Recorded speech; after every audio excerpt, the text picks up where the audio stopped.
بسم الله الرحمن الرحيم. ولقد نجينا بني إسرائيل من العذاب المهين من فرعون إنه كان عاليا من المسرفين. ولقد اخترناهم على علم على العالمين وآتيناهم من الآيات ما فيه بلاء مبين. إن هؤلاء ليقولون إن هي إلا موتتنا الأولى وما نحن بمنشرين فأتوا بآبائنا إن كنتم صادقين.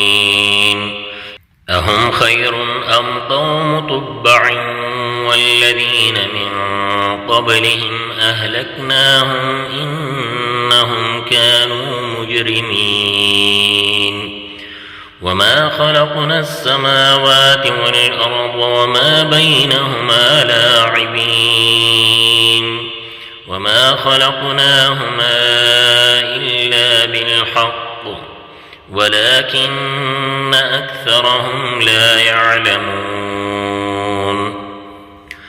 إن يوم الفصل ميقاتهم أجمعين يوم لا يغني مولى عن مولى شيئا ولا هم ينصرون إلا من رحم الله إنه هو العزيز الرحيم. إن شجرة الزقوم طعام الأثيم كالمهل يغلي في البطون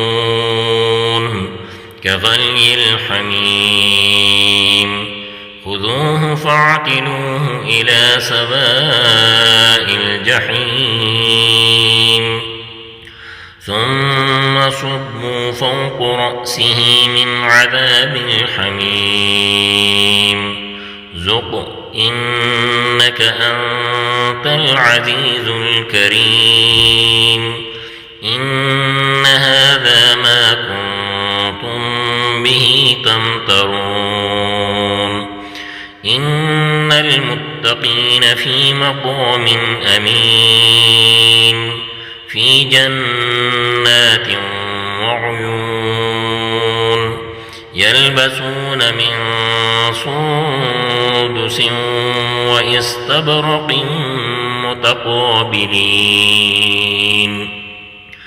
كذلك وزوجناهم بحور عين يدعون فيها بكل فاكهة آمنين لا يذوقون فيها الموت إلا الموتة الأولى ووقاهم عذاب الجحيم فضلا من ربك ذلك هو الفوز العظيم.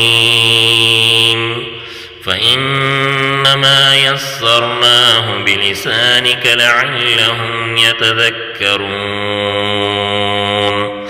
فارتقب إنهم مرتقبون. صدق الله العظيم.